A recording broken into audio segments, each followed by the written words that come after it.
What is metamodern spirituality? I guess to unpack that, I would break that up according to the two terms, metamodern and spirituality. Starting with metamodern, that refers to a category of thinking and cultural discourse that comes after postmodernism. And for me, I take that rather broadly. There's a Mhm. number of different metamodern strands of that discourse, and I've tried to summarize and synthesize those in my book called Metamodernism or the Cultural Logic of Cultural Logics. So I'm aware that there's some diversity in that term itself, but I think of it broadly as a way to move beyond postmodernism by means of postmodernism. Mhm. And for the way I think about it, it has a strong dialectical sort of method to it in terms of reflecting on prior cultural epochs and paradigms, objectifying them, critiquing them, and transcending them, and the subsequent ability to toggle in and out of these different modes of thinking. But different people have different conceptions of that. Go on. But you're basically pointing to the fact that in a metamodern context or from a metamodern perspective, you're able to see the constructs of prior worldviews, prior cultures, and be able to inhabit them Yes, yeah. and move between them. Yeah, I think that's a good way of talking about it, of appreciating what comes with different degrees of reflection and self-reflexivity, and being consciously aware of those to the point where one can intentionally inhabit those different modes.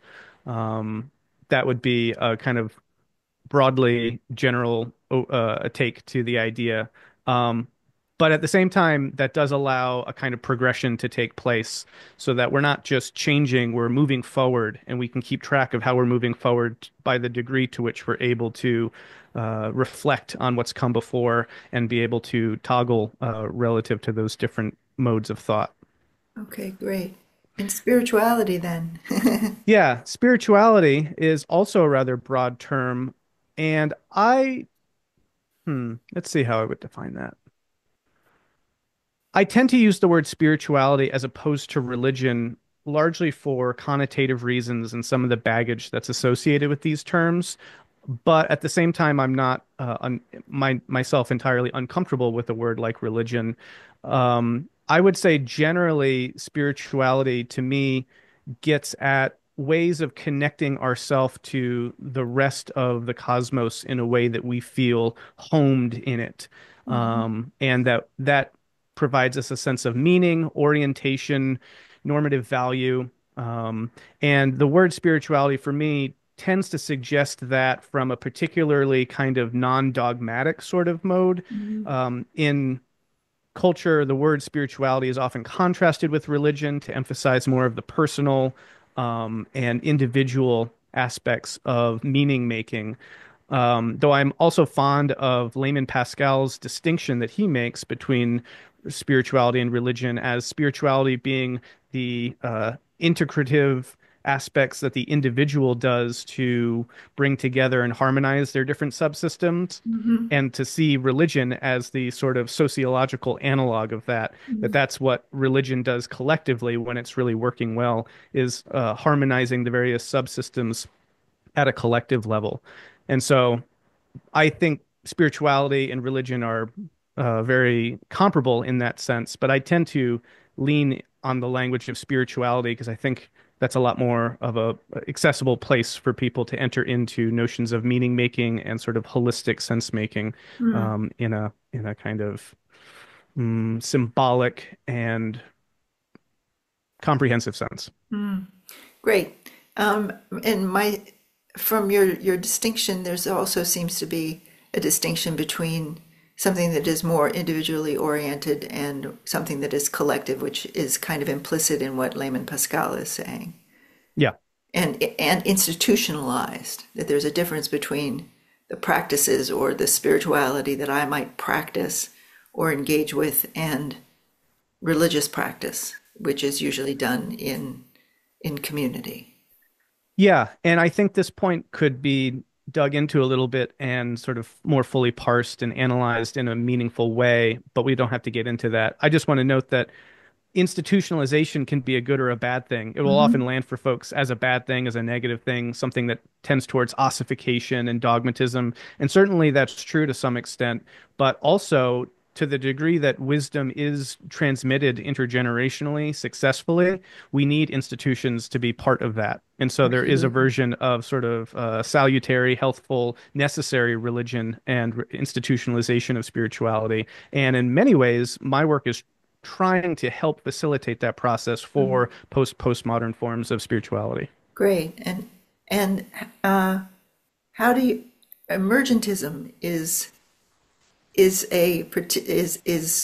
what you are naming a particularly metamodern spiritual slash religious approach. Yeah, I wrote a book called Emergentism, as a religion of complexity for the metamodern world, in which I was trying to present a sort of comprehensive vision for how I see one form of metamodern religion taking shape. And it's done in the metamodern style, which is inherently sort of sincerely ironic. So Mhm. there's something obviously profoundly pretentious about the notion of articulating a religious vision for the world. It And I used to be tried to, called the Bible or the Koran. what's that? It used to be called the Bible or the Koran.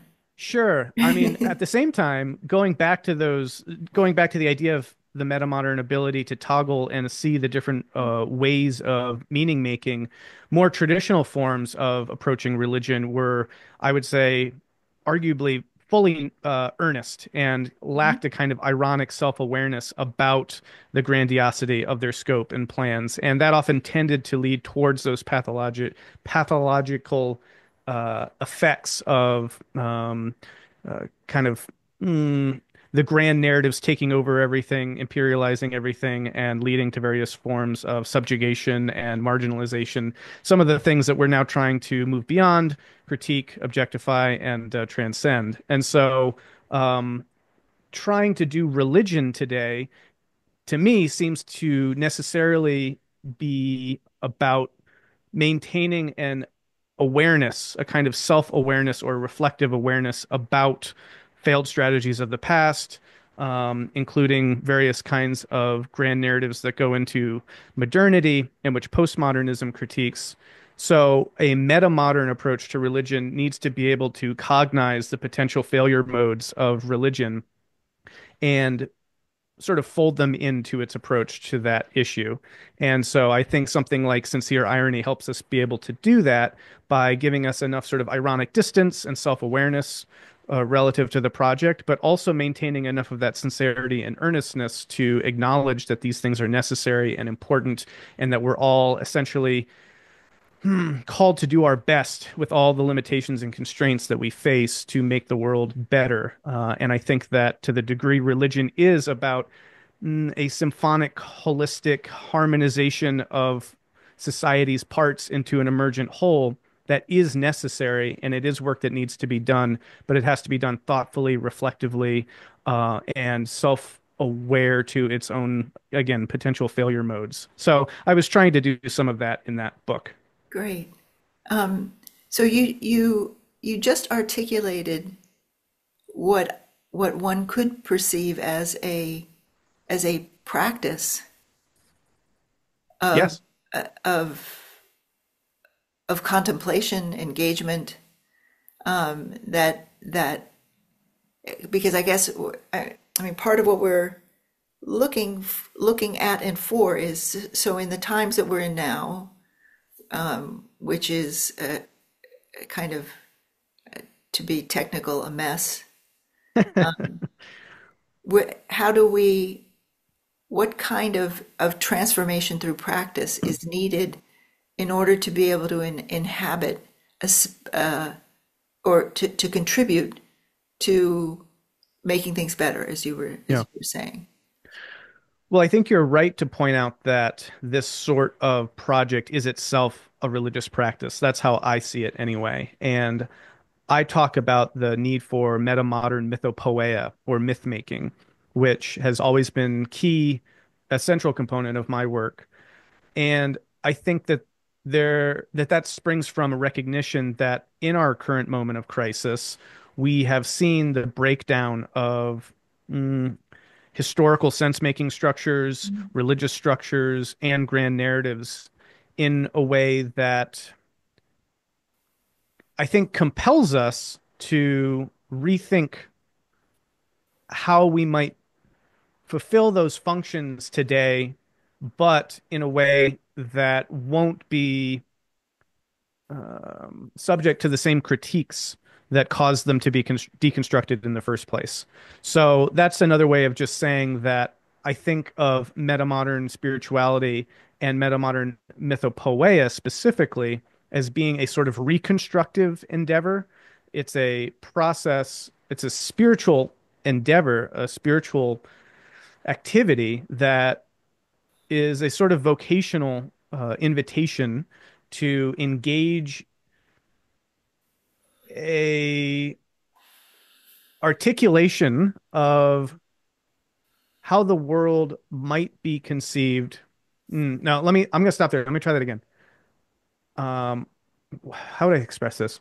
Um, I see metamodern mythopoeia as being a spiritual practice that invites us to reconceive of grand narratives and holistic meaning making from a self-aware stance, but also deeply earnest and sincere by trying to creatively mm, generate new symbolic forms and mythic images that we can use in a religious register uh, and in genuine sort of reverence of the beauty and profundity of reality, while also maintaining a certain kind of reflective distance from them because they are constructed artifacts of our own creative imagination.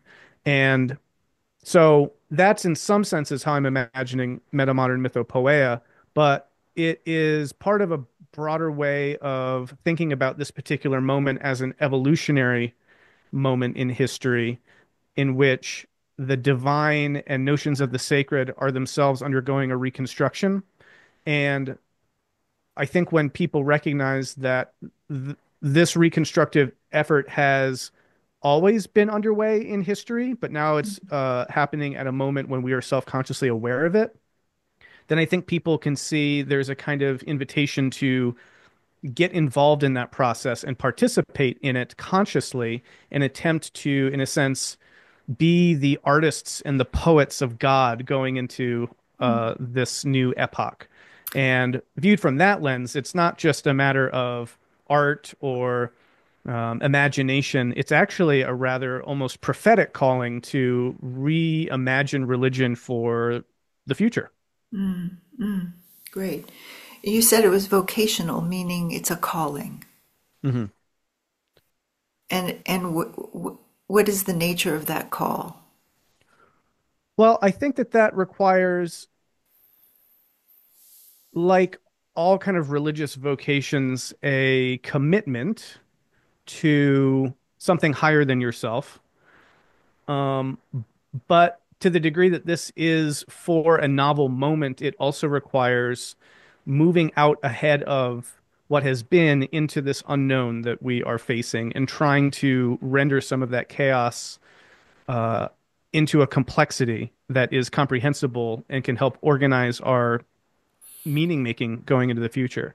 So, what I think of that as is hmm, a call to participate in reimagining God, the sacred, religion, religious practice, in a way that deepens our relationship with reality. Um, One of the ways of understanding the various deconstructions that have occurred historically for religion is to see them as moments of critique at points along which the or points along this spectrum where systems have broken down maybe under their own weight and have needed to be reconfigured in light of new understandings of reality, in light of new evidence.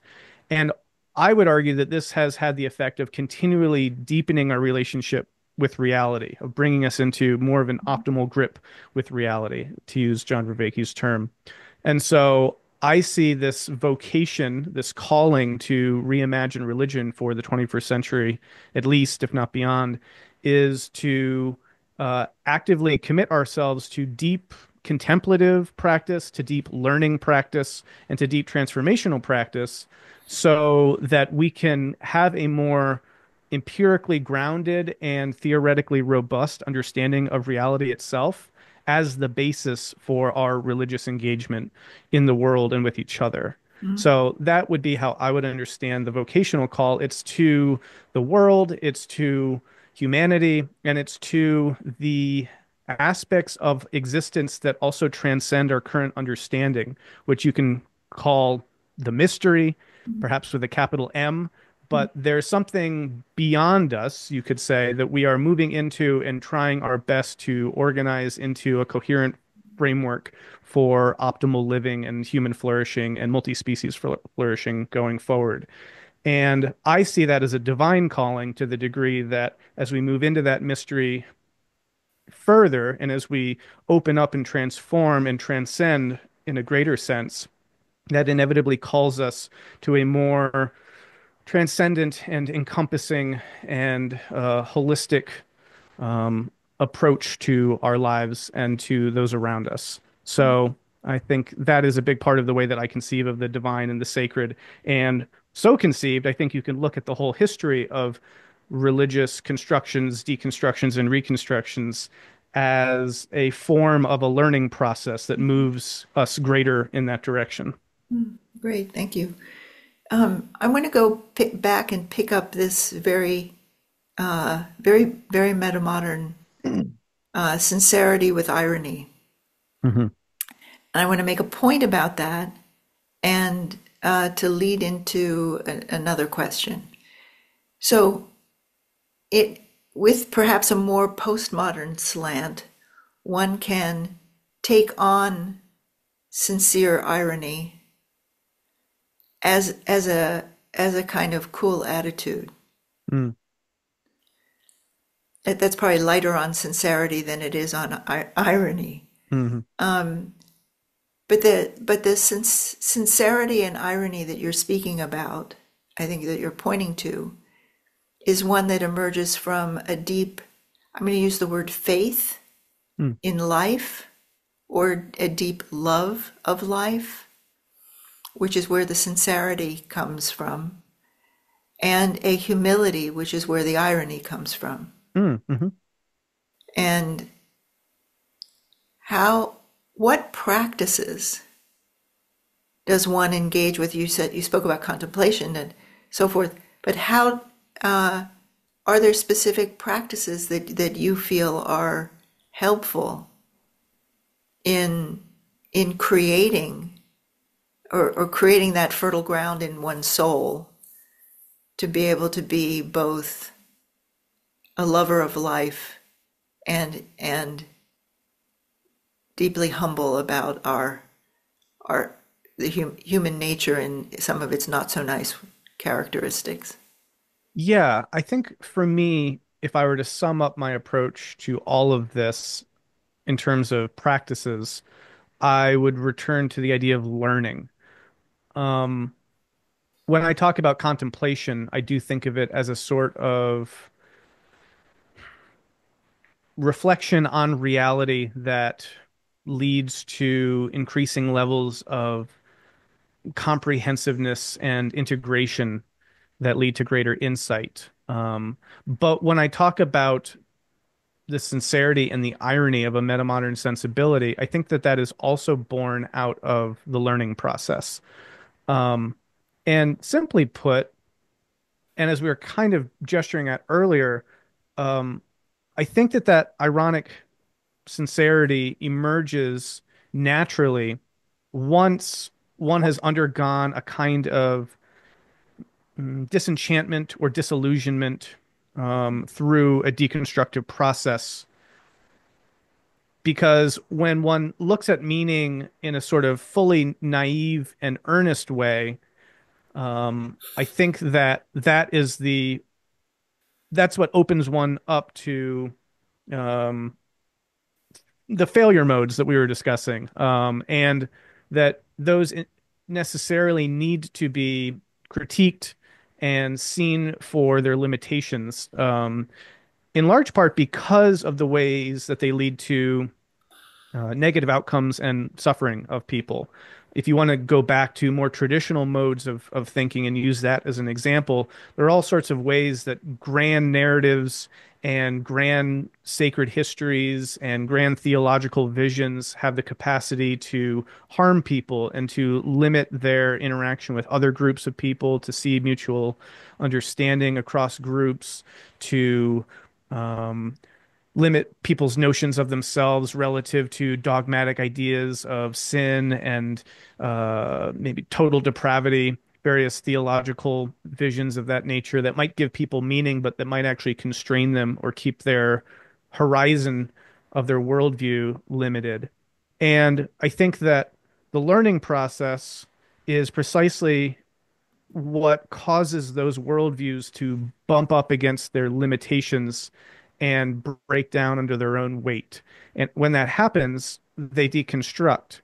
And out of that deconstruction comes that heightened self awareness from a new stance, a new position that can look back on where one had been when they were embedded in that worldview and now take it as an object of critique. And so that's where that ironic distance comes from. It comes from that deconstruction, that disillusionment, the disenchantment. And I think that that's necessary. At the same time, it's incomplete.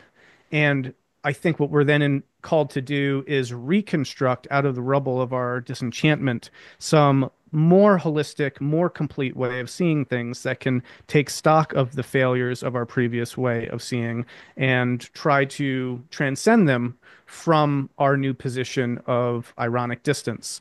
And I think that that inevitably leads to what we're talking about, at least from this metamodern stance of an ironic sincerity that can see the failure modes of the past and yet can also see that earnest endeavor towards meaning and understanding and connection and totality also are of value. And so if we can reconfigure our approach to those things in light of their failures to try to get beyond their failures, then I think we're inevitably confronted with a kind of irony that can also balance a necessary sincerity. And this is part of this dialectical process of learning.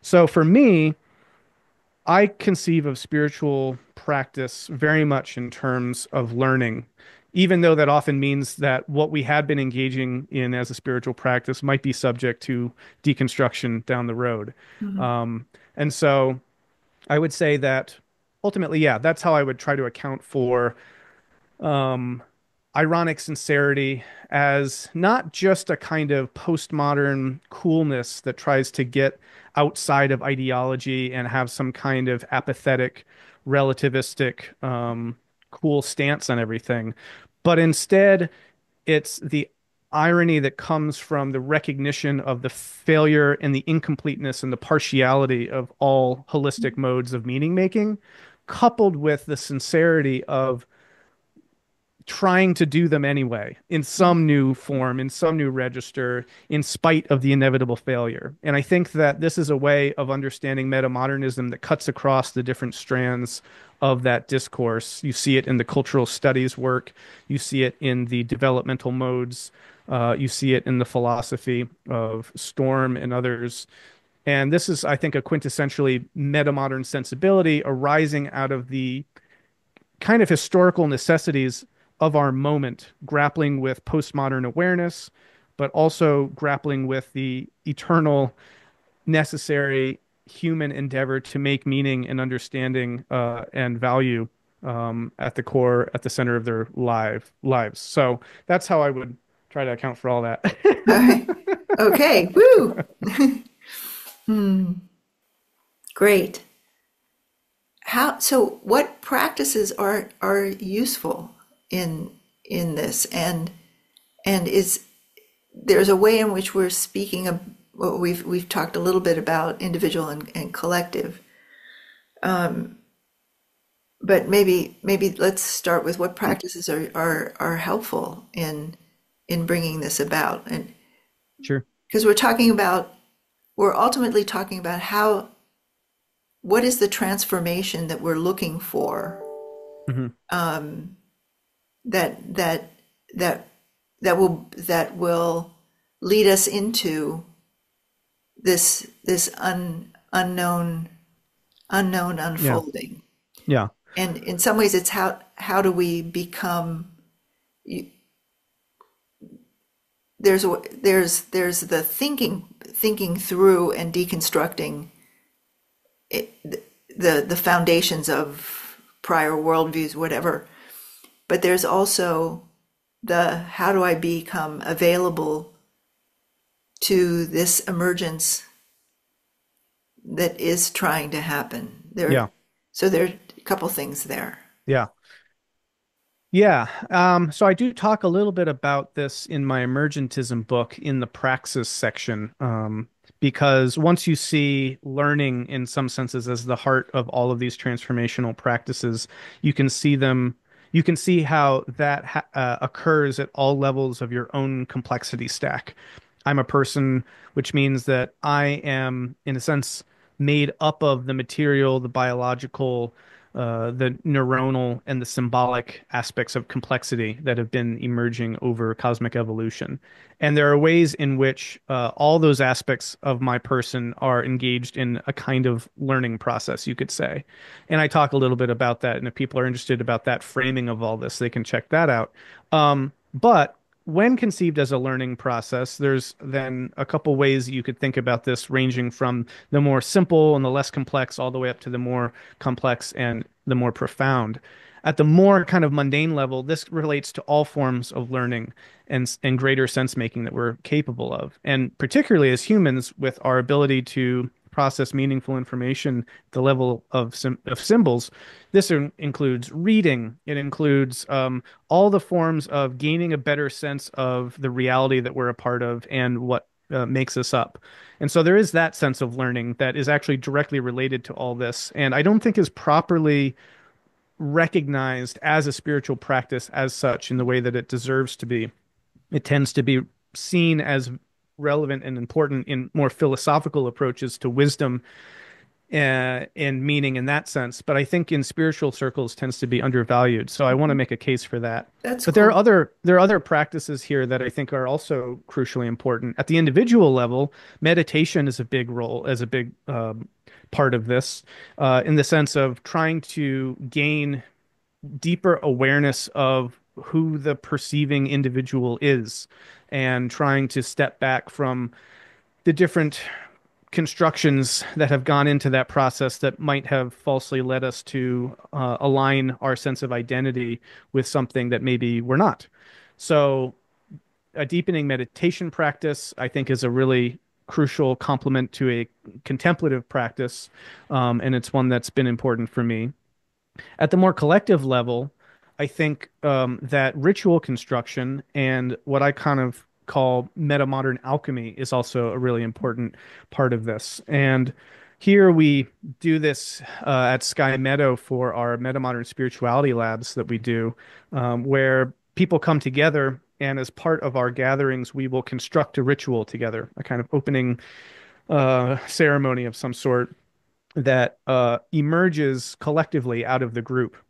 And one of the things that we're trying to do is explore and experiment with new forms of collective metamodern religiosity. And in a sense that where something does not yet exist, we are trying to bring something into being in an open and exploratory way. So it's by And nature, yeah, is the ritual important in relation to the mythopoetic that you mentioned? It's like the hands-on part of that.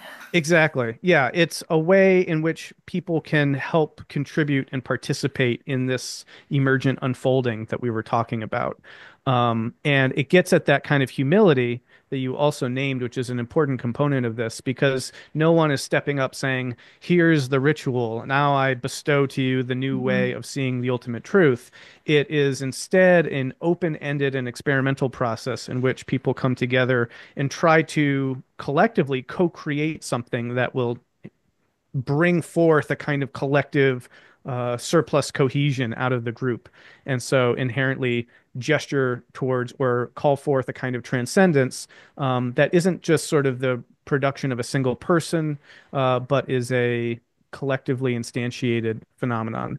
And that I think is really important. And approaching these things experimentally and in that open way, I think is really important to, again, maintain that level of ironic awareness, but also to do so earnestly for the sake of transcendence.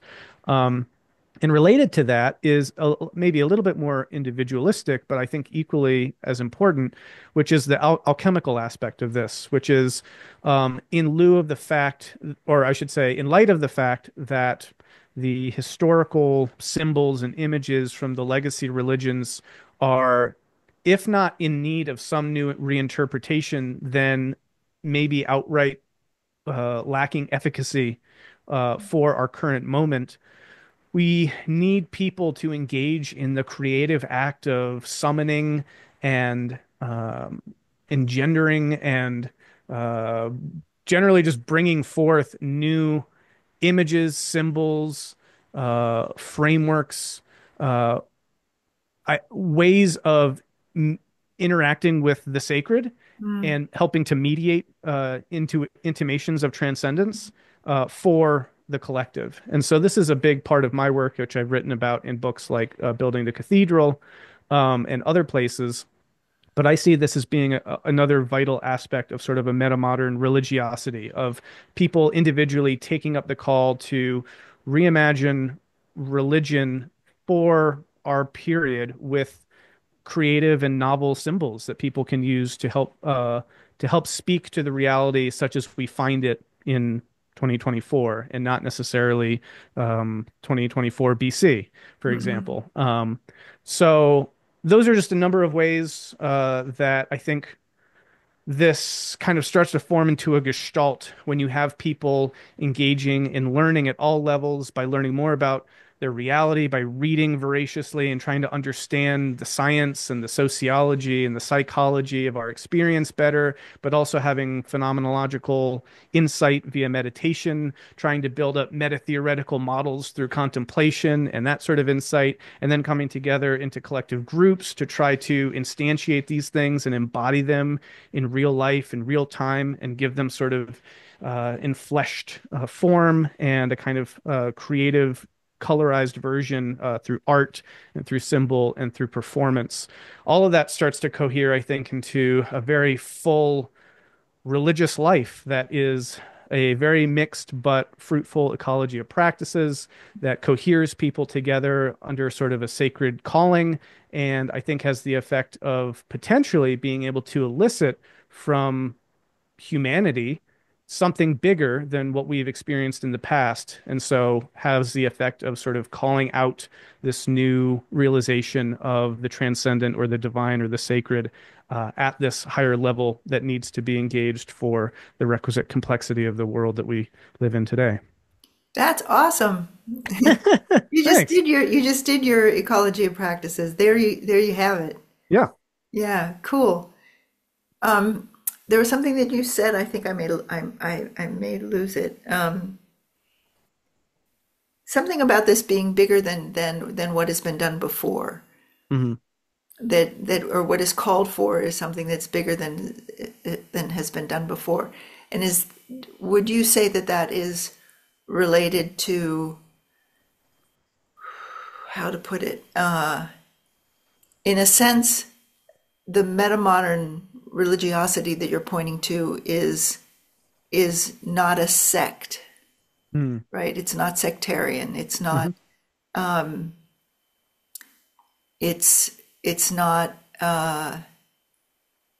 yeah, a way to divide from other people or life or forms of life. Hmm. And it's I mean, and there's a way in which you're taking into account global realities of our plurality. Hmm. And uh, is is the bigger than related to being consciously aware of all of that? I think so. And for me, in the kind of strand of metamodernism that I'm most excited about, which is influenced by other postmodernisms such as the integral movement and dialectical thought, etc. I see that as being really key to this. I think, of course, one way of understanding the postmodern insight is that pluralism. It's the realization that whatever that big story was, it can actually be relativized once you put it next to someone else's big story. Mm. And that what we are confronted with then is not one singular story that is true and all the others are false, the way that both traditionalism and modernity in some ways agreed upon, but rather that there are multiple big stories that need to be taken into account. And I think that that's where postmodernism sort of leaves us. It brings us to that insight, but then it doesn't necessarily carry us forward beyond the relativism of that insight. And so I think any genuinely successful postmodernism, like the developmental metamodernisms that I'm interested in, what they need to do is to bring that plurality into a higher order cohesion, what Greg Enriquez calls integrated. What does he call it? An the coherent integrated pluralism, which is that there aren't just a whole bunch of big stories and no one's to say how they might relate to each other, but that rather there are many big stories and many traditions, but there is a vantage that we can take that can situate them and coordinate them relative to each other and be able to bring them into dialogue with each other. And that if we can move into that vantage, then we wind up leaving behind a lot of the parochialism and the Mhm. micro narrative fissuring and various other societal ills that are currently plaguing us in terms of identitarian politics, etc. Rather, we can situate these stories as part of a much broader narrative that might even be genuinely encompassing of all of them. Something like an evolutionary heritage in which these stories have independently emerged to fulfill similar functions in different societies, but from an evolutionary vantage, might be able to be identified in terms of their structural similarities and parallels and analogs, such that we might be able to have, or at least move into, a meta religious framing where these different religiosities are all themselves a kind of collective ecology of practices for the world. Mm. Um, and I think that what allows us to make that move is that higher order frame that can situate and, in a sense, relativize all of these traditions to each other, uh, but by emphasizing relationality and not relativism. And when you do that, then you can also situate all of those big stories as being part of sort of one big story, which we do all genuinely share together as a planetary species, as Homo sapiens.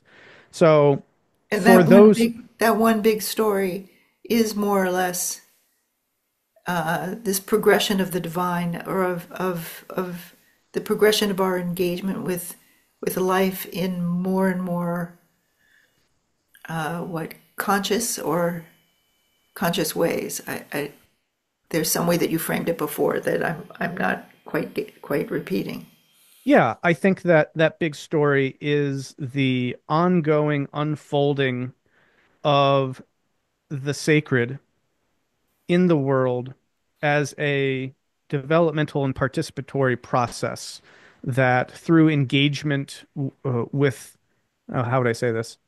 Through the collective endeavors of human beings over the course of their evolutionary history, there has been a deepening of relationship with reality and with the mystery in which we're moving into and continually rendering conscious, more explicable, more known, And as that process unfolds, does lead to a widening of scope of concern, moral regard, and a deepening of scope of emotional and psychic interiority.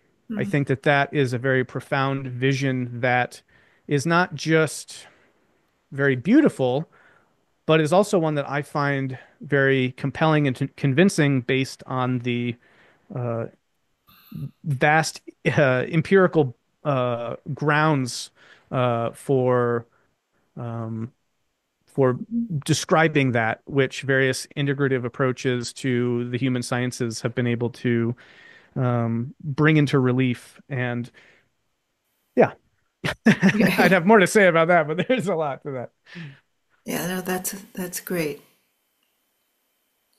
Let me. I'm wondering if we've done it. that. um, yeah, I guess. Uh, do you? This is a different track tack.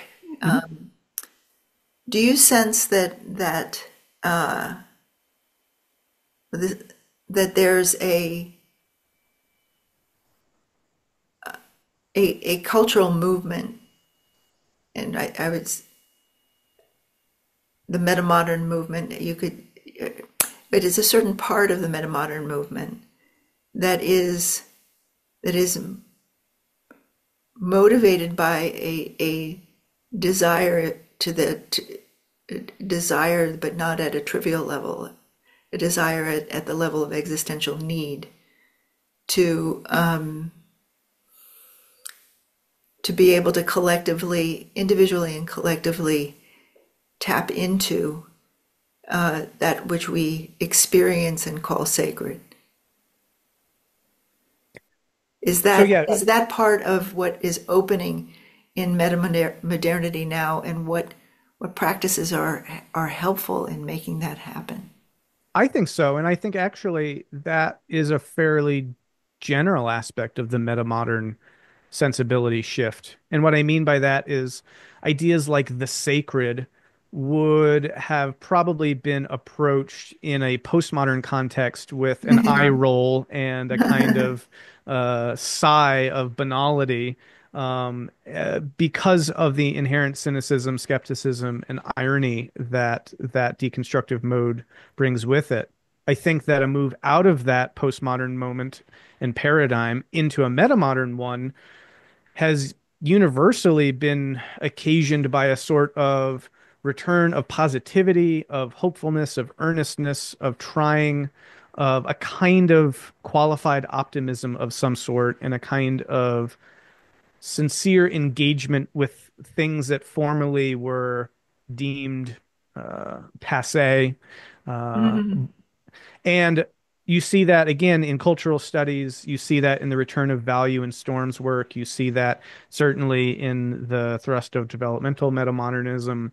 And so I would say that the return of the sacred, so to speak, is an aspect of metamodernism broadly. And in fact, my first book on the topic was called Metamodernism and the Return of Transcendence, partly for this reason. Um, and I think that as people found themselves increasingly in a postmodern world devoid of any kind of transcendent calling, that created a sort of vacuum and a hole and a void in cultural life and in individual psychic life that we're now seeing a profound reaction to. And unfortunately, a lot of the cases we're seeing in contemporary society aren't necessarily particularly healthy reactions either. They're reactionary approaches to a long stifled urge to move into the field of value and the sacred, but are now doing so in a perhaps rather sloppy way. I think one of the potential values of metamodernism is to try to speak to that urge and that desire from a very complex vantage that can allow people to situate it within a broader historical context and to give it some of the intellectual and theoretical tools to be able to most healthfully and salutarily approach the sacred in with the kind of complexity that we need today. Mm. Yeah. Yeah, and if I have it right, you are not defining the sacred. I think we can work with a minimal description of the sacred as the enshrinements of historically successful meanings and values that help cohere the collective and move it in a negentropic direction. And that Mm, might sound really technical. And if people are interested in this aspect of my work, they can check out my series, The Evolution of Meaning. Um, but I do think that we can understand a word like the sacred in all of its diversity as generally pointing to that meaningful information that societies recognize as meaningful and as value as the basis of value and normative orientation because of prior successes by organizing according to that information. And so I think in society there's always that tendency to try to enshrine and to codify and to cordon off those aspects of knowledge that are deemed particularly foundational to the ongoing viability of the collective organism. And that cordoning off, that separation, is the sacralization of the world that we talk about in sociology. It's what sort of defines the sacred and the profane. And I think if it's conceived broadly enough in those terms, then you can see how there is a way of talking about and seeing the sacred in human evolution, despite its profound diversities in different cultural moments, that is still functionally performing that end.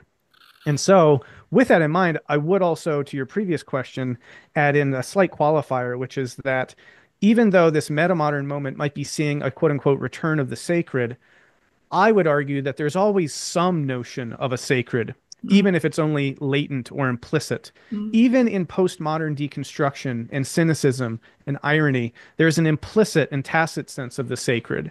There's a quote, and I forget who said it, but it goes something to the effect of, you know, behind every cynical Right. ironist is a This failed disillusioned idealist or something. idealist, yeah. Yeah.